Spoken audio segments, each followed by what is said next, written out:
Testing. Well, hello, our beautiful forum. Thank you for coming today. Have a great group assembled here, and we will be speaking today about growing a retail business to compete both in-store and online. Really excited to have a broad mix of company types represented, from Walmart Jet to WPP, who works with retailers of all sizes, and Newsstand, which is some very exciting concept that David will share with you. And we're going to be talking about today sort of the intersection of e-commerce, m-commerce, with a physical store, both from starting e-commerce, m-commerce, and going into the physical world, and then companies that have done the reverse. So it's going to be very interesting. And the last piece we'll focus on is how even the largest companies in the world, like Walmart, like Macy's, are becoming local. So really excited to have this panel here today with me. Mike Dudas, CRO and co-founder of Button, New York-based company, previously worked at Google Wallet, trying to tie online activity to in-store purchases, and worked at Venmo and Braintree, powering e-commerce payments. Micah. Great. Excited to be here. So I'm Micah Moreau. I am a Senior Director of Marketing at Jet.com. Jet is an e-commerce retailer based in Hoboken, New Jersey. We were acquired by Walmart last year, so we're now a separate entity owned by Walmart.com. And so in my capacity, I run online and offline media buying, so that includes branded and direct and performance marketing for customer acquisition and retention, both online and offline. Hi, I'm Gwen Morrisson. I'm CEO of The Store, which is WPP's global retail knowledge hub. We're kind of like internal consultants working across all the WPP operating companies, agencies like J. Walter Thompson, Young and Rubicam, and Gray, and media companies. I'm sure you're aware of MEC and Group M's MediaCom, et cetera, digital. And so we try to connect the dots around what's driving growth and change in retail, and all kinds of retail. For today's conversation, we've all agreed to keep this pretty much North America, US-centric, but we're all over the world because retail is changing very differently in a market like Brazil versus a South Africa versus a very, sort of postmodern market like UK and the US. And one of the things that we do is we'll put together conferences where we curate the theme and the topics, and I get to take my shopping cart through WPP agencies and experts and tap into some of their clients, and also to find, again, these best cases that can really bring to life innovation. What is that next clever way to think? Just one example, in Brazil, one of our clients' biggest pure play footwear retailer called Netshoes was finding that their website, which has all this rich content, really wasn't being utilized properly because of one issue that youth and really a lot of people in Brazil have is they're on prepaid phones. They're very sensitive to use of data plans because they just can't afford it.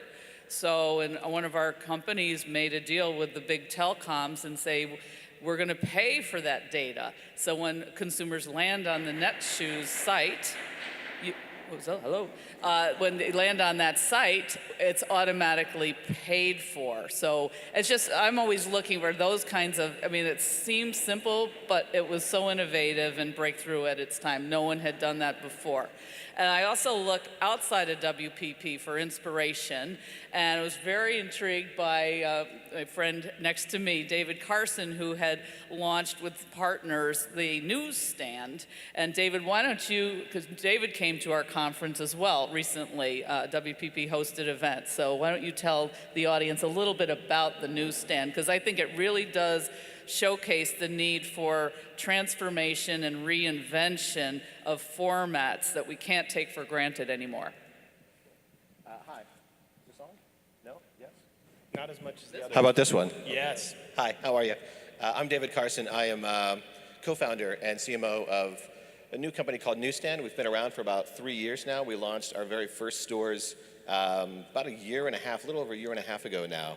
The basic conceit was could you actually create a human relationship with people by utilizing convenience stores? I'm a big fan of 7-Elevens. I'm a big fan of like that bodega, your like favorite bodega that you've got on the corner. And yet there really weren't products that I would really want out of the 7-Eleven, but I really want the convenience. So the idea was, could we actually look at that space and could we actually put product in it? Could we actually create human relationships with those people that are sort of going to that space every single day as a part of their routine? Could we utilize technology in ways that were relevant to them that actually might be helpful and useful? So we like to think of ourselves really as a day improvement company, and we're really utilizing the retail space in order to try and achieve that. And we had a great conversation with Gwen down in Miami with the retail partners, and I can say we have no business actually being in retail. What is this, like a ghost? I think it's the lunch cleanup crew, maybe. Oh, I thought maybe it was Phantom of the Opera, and there was something. Speaking through the walls. Emphatic. You were Yeah. saying some really powerful It's things. a very powerful thing, or maybe it's some sort of performance art. I'm not quite sure, but at any rate, we really don't have partners that really came from retail. We mostly came from media and from experiential marketing, and it's been sort of a wild ride so far. Awesome. Well, thank you all for the introductions. I'm going to jump right to Micah. And I think, and I'd love you guys to jump in after he finishes with your thoughts, but Walmart is a very, very interesting case study, right? So the headlines that Walmart has been getting recently has largely been for acquisitions of, your company Jet, a number of other companies. So hey, Walmart has been not growing fast and keeping pace with Amazon historically in terms of e-commerce growth rate, so let's purchase some companies. At the same time, and I think it's been less reported, is how Walmart is using its stores as part of this e-commerce strategy, both before Mark, Laura, and your team came in, as well as afterwards. Would love for you to talk a little bit about how those strategies play together. Yeah, great. Thank you. So again, thanks for having me. I joined Jet about a year and a half ago. We were acquired by Walmart in September of 2016. And I think the thing that's been most interesting to me is the realization that retail's always been local. It's not a new thing. It has always been that way. All real estate is local. Everything is. But Walmart is a pretty interesting case study. It's the world's largest retailer by sales. It also has the most stores and the largest stores in the United States. And a couple of interesting things that we've been doing. We just launched Pickup In-Store. So you can order online, you can pick up in-store, which for those of you in New York City perhaps may not make a ton of sense. But for those of you who live out in the suburbs and end up having to do errands anyway, it actually does make a ton of sense. So that's about making the in-store trip significantly easier. This is a little bit eerie. You guys can all hear us, right? Okay, cool. Great. Yeah, I did not plan the drilling, I'm sorry. It's all good. So Pickup In-Store is about making the trip to Walmart significantly easier and reduce friction for folks who actually do want to go to Walmart but don't simply want to walk around. The second thing we are just piloting right now is actually delivery, so last mile delivery from Walmart stores to actual homes. So one of the unique advantages that Walmart has is, and this stat has been repeated, roughly 90% of the United States lives within 10 miles of a Walmart. And so if you think about Walmart's stores simply just as a physical store, we think that's actually missing a big part of the advantage of their physical footprint. It actually is a fulfillment center. It can be a distribution center. And so a big part of some of the things we're piloting are trying to figure out how to use that gigantic fixed cost as an asset and not as a cost center. And so we've just launched in the last 3+ weeks or so a very small pilot in a couple cities where employees can earn extra money delivering customer packages on the way home. And so the way that you might think about using a third party to deliver packages, we're actually trying to utilize the store employees and the fixed costs of the stores as an asset. Awesome. Gwen, I know you work with Macy's and perhaps some other retailers that might be interesting. Similar strategies, different strategies as to how they're staying local? Well, I think maybe the broader view and what Micah was articulating as an example is this need or this real mandate for the brick and mortar retailers, those are primarily in malls and other type of physical space, that have to change so rapidly. And you bring a new capability to Walmart And and you have new ways, I guess, of implementing some systems that are more, sort of shopper centric. Pick up, deliver when she needs it, where she needs it, and to really be able to compete with an Amazon, and ultimately, and the shopping is changing dramatically from purchase to fulfillment, where there really isn't even, it's not as much shopping. So if you're in a physical retail environment, you've got to be able to transition from just the list of stuff to the discovery, this exploration, this engagement. And that's putting just tremendous pressure on retailers that just don't really know how to do that. And on top of that, we've got this whole issue of real estate where, I just read an article Paco Underhill put out today on the Robin Report saying, the A malls are probably okay, but it's these B and C malls, these sameness, the malls that are just, have all the major national brands and they all kind of look alike, and they don't have the exciting dining opportunities, because really food is going to be a major driver as you look ahead of why people are going into a physical environment when they have convenience. So there's, you alluded to the financial pressures. Mall developers borrow money, and bankers want to see national brands in those malls. That makes them feel good. The reality is, and people in this room understand, it's local brands that are much more, curated and interesting and experiential that are going to drive the traffic and, provide the relevance for people moving forward. And so that, a nice segue for, I think, you to talk about that sense of community that you build in the newsstand, which has become more and more instrumental. I'm a part of a club. I'm not just shopping somewhere. Yeah, I think we're about as local as you could get. We want to sort of embed ourselves into the community that we are in, and that makes Tell them a bit about your locations. Oh, so our first location that we started with was at Union Square Station. And if everybody's familiar with Union Square, there's a lot of riders from Brooklyn, right, from here that ride over on the L train, and that's primarily the community there. We have another store up in Columbus Circle, which is in a turnstile area right underneath Columbus Circle, and another down at Brookfield Place. And we just launched a partnership with New York City Ferry. So for all of those new ferries that are out on the East River, there's a newsstand on every single one of those new ferries that are out. And so each one of those are very different communities, and yet they do all have some things that they have in common. But what we really want to do is sort of ingratiate ourselves to that community, let them know that if we are a part of your routine, that you're coming here every day, we'll see you in the morning, we might see you when you're coming back from home at night. We do really want to know, what's kind of turning you on and what's turning you off. How could we actually be more helpful? And then how can we actually keep our ears and eyes open in a way that is that we could actually operationalize, right? Because it's very tough to do that over, a bunch of stores. So we find that technology helps us, but humans also help us with that endeavor. And we'd like to see that when people do become a part of that routine, that they become members.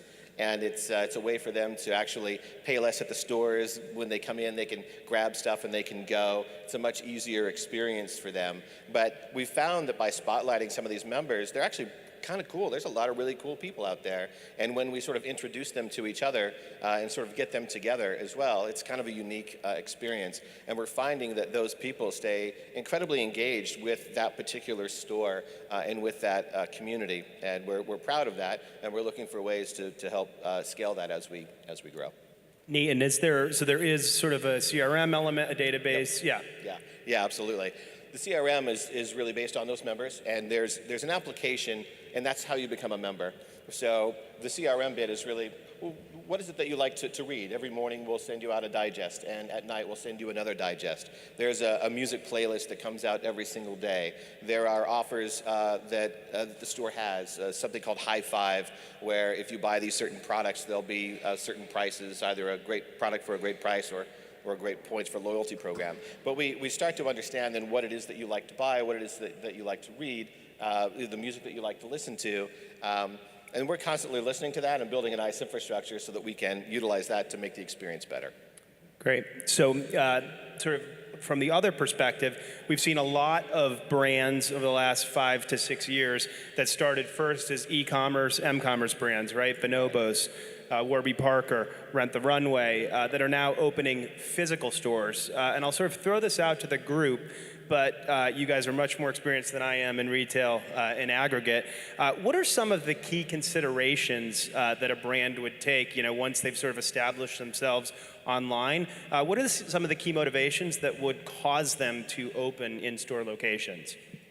Sure, I'll go first. So I have sort of taken my career on e-commerce. I spent about 6 years in consulting in the last 7 plus in e-commerce at Jet.com and also at Wayfair.com, which is an e-commerce retailer in the home goods space.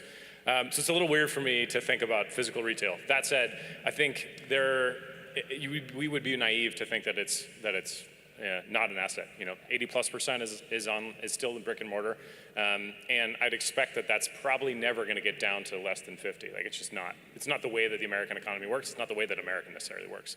That said, there's sort of 3 ways that I generally think about when talking to other startups, or even when we internally think about retail, specifically for e-commerce centric brands only. So I'll think about this just from a Jet perspective and kind of leave out Walmart for now. The first of which is a way to break into local markets that tend to be highly competitive from an awareness standpoint. So that's strictly upper funnel. It tends not to be a customer acquisition play. It tends not to be an LTV play. It is simply an actually more effective way to increase aided, unaided awareness than simply television or online video, and actually can be more efficient for that matter.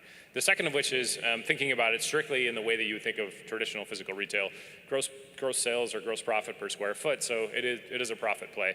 And then the third part is kind of the way that the Bonobos models have tended to work, which is as a customer acquisition vehicle, specifically aimed to drive or attract higher LTV customers. So I can't speak specifically to Warby Parker or even Bonobos for that matter, but I'd imagine that based on their data, they've seen much higher LTVs from the folks that they're able to get in store. And so in doing that, they're able to spend significantly more to get in front of those customers, i.e. they have those physical presence. And for certain categories of retail, it's unlikely that they will ever probably be purchased solely online. Things like toilet paper, Bounty paper towels, those things you probably don't necessarily need to touch and taste, but a lot of things are experiential. And I'd certainly look at fashion and apparel as one and look at home goods as another. Yeah, I think another aspect of this is maybe timing and when a company was trying to ramp up and kind of what the economic conditions might have been. And just as an example, I was with the co-founders of Blue Mercury, the cosmetics, it was pure play online retailer, and they decided, it was like 2008, that they had maybe a second round of fundraising, and then, the end of 2008 happened. And so there's like sitting with this, real stressed economy, people pulling back and maybe not reaching out to brands they were less familiar with in the online landscape. And they made a decision to then open the physical store in, I think it was Washington, D.C. first off.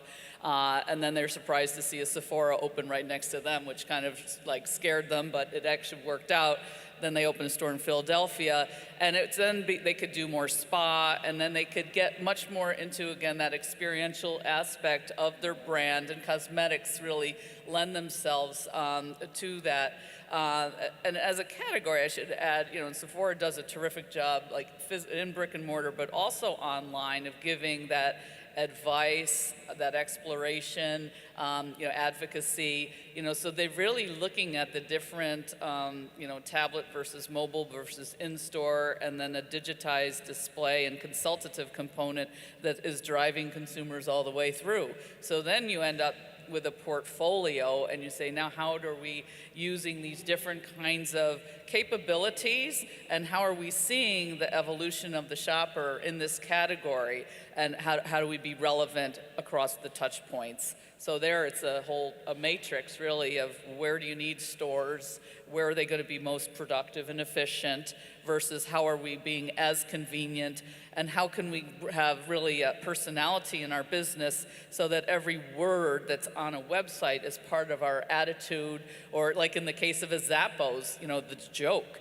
How do you have a personality that people really get and they want to call you, they want to be in touch with you? It's funny, there's another aspect I think to this as well, just around real estate itself. And when looking at real estate sort of cratering in retail environments, that creates some obvious opportunities. I don't know how many are actually looking at either starting businesses or ones that are right at that phase that might look at that business in that way.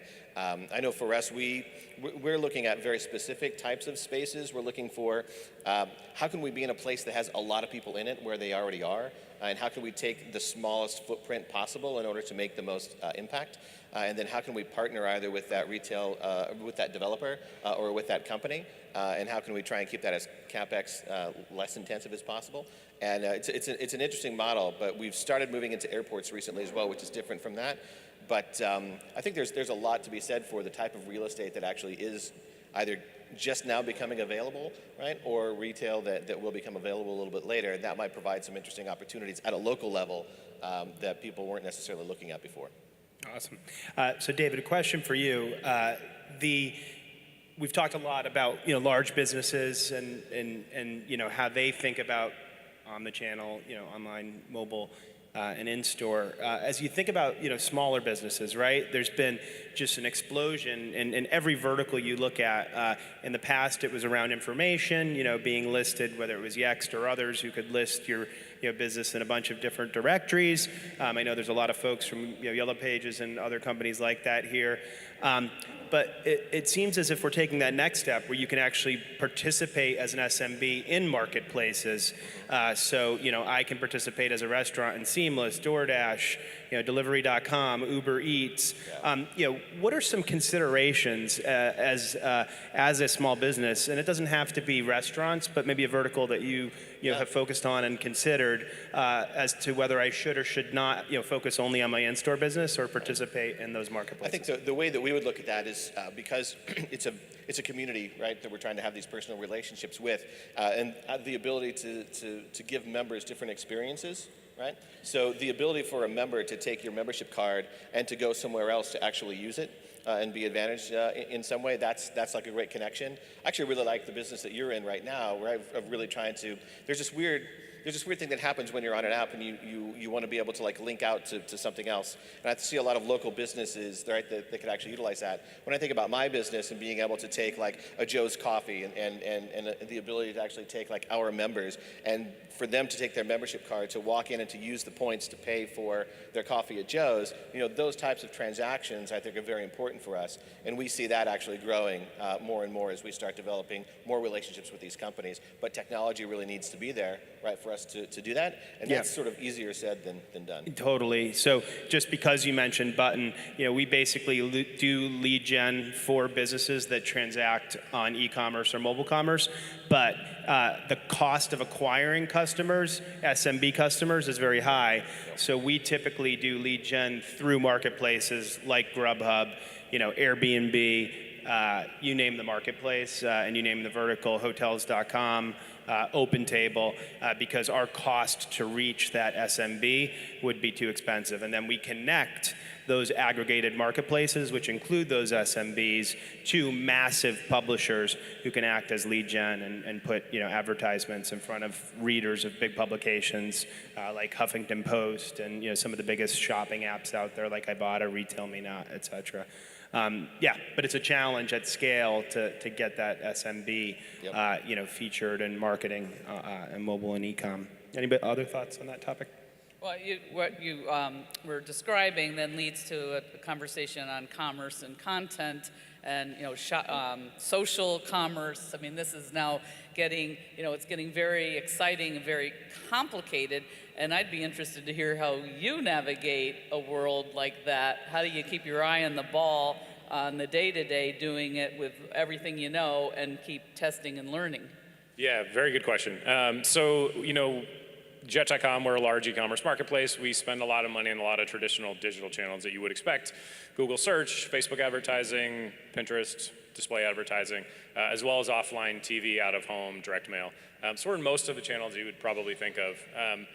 The way that I think similar to the way that Google has an 80-20 rule where 20% of the time their engineers get to work on whatever it is they want, I think it's important for us to set hard mandates as a testing budget. And so we do. I have a fixed allocation that I set to emerging channels. And It could be everything from trying to work with Pinterest to kind of expand their ad product offerings. It could be working on local specific shopping offers.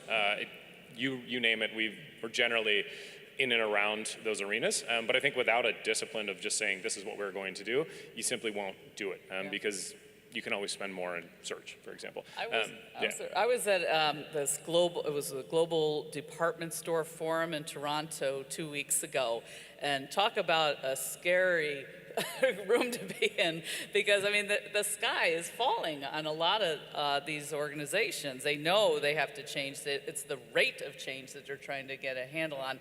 But there was one retailer, Liverpool has about 80 some stores in Mexico, and then they have some other businesses as well. So they're operating well over 100 stores. And the CEO of Liverpool said that he's incentivized not on the day-to-day performance of their retail operation, but on what he does to innovate for the future. And that guy kind of got the room all hush-hush, like, how does that work? How can that be possible? And he explained that the person that was on the sales floor, kind of the closest to the customer and the merchandise and this, that store sales, objective, was completely incentivized on sales. And as you moved up the management ladder, they became less and less incentivized on the sales and more incentivized based on their innovation and leading their business into the future. And I had never heard that before.